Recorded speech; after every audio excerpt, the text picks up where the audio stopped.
하늘로부터 임하는 충만한 은혜가 오늘 하루의 삶을 살아가는 여러분의 삶 가운데 가득하시길 축복합니다. 최종 테스트 두 번째 시간으로 창세기 44장 18절에서 34절까지의 말씀을 함께 나누겠습니다. 요셉의 최종 테스트가 시작되었습니다. 형제들은 분에 넘치는 환대를 받은 후에 양식이 가득 담긴 자루를 메고 집으로 떠납니다. 그런데 얼마 되지 않아 다시 붙잡히게 되었습니다. 왜냐하면 베냐민 자루에서 애굽의 총리의 은잔이 발견됐기 때문입니다. 요셉은 이 과정에서 형제들이 어떻게 이 위기를 대처하는지 유심히 살펴봅니다. 그리하여 그들이 완전히 변화된 것인지, 앞으로 하나님이 이루실 계획에 참여할 준비가 되었는지 확인한 것입니다. 그렇다면 본문에서 주시는 메시지는 무엇인가요? 최종 테스트 세 번째는 살리는 사역을 이루는 공동체를 세우라는 것입니다. 살리는 사역을 이루는 공동체를 세우십시오. 야곱의 장자는 르우벤입니다. 그런데 넷째인 유다가 전면에 나서서 상황을 수습하기 위해 애씁니다. 왜 그랬을까요? 르우벤은 천륜을 저버리는 실수를 범합니다. 아버지의 첩 비라와 동침한 것입니다. 이로 인해 장자로 인정받지 못하지요. 둘째 시므온과 셋째 레이는 누이 디나가 세겜 추장에게 성폭행을 당했을 때 교활한 속임수로 세겜 남자들을 몰살시킵니다. 야곱은 그들의 잔혹함을 지적하며 멀리하였습니다. 그러므로 실제적인 장자의 역할을 넷째인 유다가 하게 된 것입니다.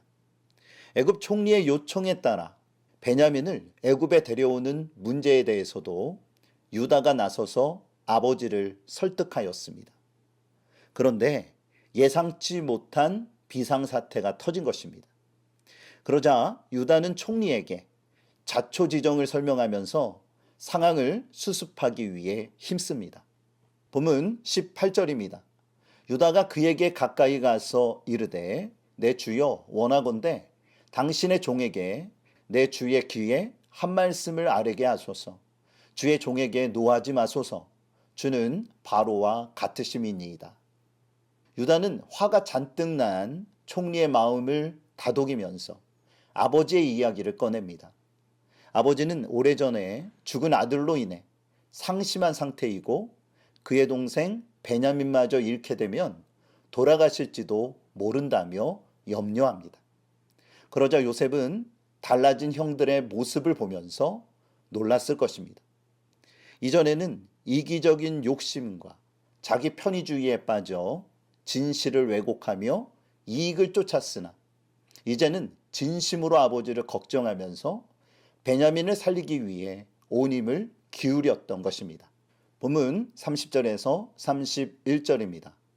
아버지의 생명과 아이의 생명이 서로 하나로 묶여 있거늘 이제 내가 주의 종 우리 아버지에게 돌아갈 때에 아이가 우리와 함께 가지 아니하면 아버지가 아이의 없음을 보고 죽으리니 이같이 되면 종들이 주의 종 우리 아버지가 흰머리로 슬퍼하며 스올로 내려가게 함이니이다. 유다는 가족을 온전히 지키며 살리는 데에 모든 초점을 맞춥니다. 마찬가지입니다. 우리는 살리는 사역에 중점을 둬야 합니다. 이것이 교회가 감당해야 할 중요한 역할입니다. 사탄은 공동체를 핍박하여 분열과 다툼을 일으켜 무너뜨리려고 합니다. 그러나 믿음의 사람은 사랑으로 하나 되기 위해 힘씁니다. 그러한 공동체가 생명력 넘치는 사역을 감당하게 되는 것입니다. 네 번째는 공동체를 위해 희생하는 사역자가 되라는 것입니다. 공동체를 위해 희생하는 사역자가 되십시오. 본문 32절에서 33절입니다. 주의 종이 내 아버지에게 아이를 담보하기를 내가 이를 아버지께로 데리고 돌아오지 아니하면 영영이 아버지께 죄짐을 지리이다 하였사오니 이제 주의 종으로 그 아이를 대신하여 머물러 있어 내 주의 종이 되게 하시고 그 아이는 그의 형제들과 함께 올려 보내소서. 유다는 자신이 베냐민을 위하여 대신 종이 되겠다라고 말합니다. 즉, 이 사태에 대한 책임을 자신이 지고 희생하겠다라는 것이죠. 예전에 그들의 모습은 어땠습니까? 형들은 요셉을 구덩이에 밀어넣고 죽이려 했습니다. 그때에 유다가 이러한 아이디어를 냅니다. 창세기 37장 26절에서 27절입니다. 유다가 자기 형제에게 이르되 우리가 우리 동생을 죽이고 그의 피를 덮어둔들 무엇이 유익할까?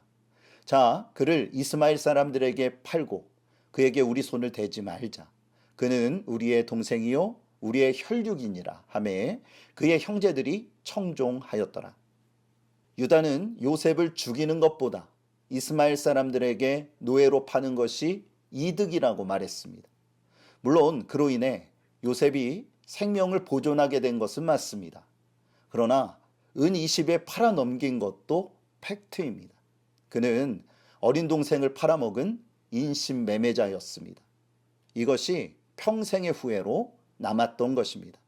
미움과 질투로 얼룩졌던 어린 시절의 실수가 비수가 되어 고통의 나날을 보내야 했습니다.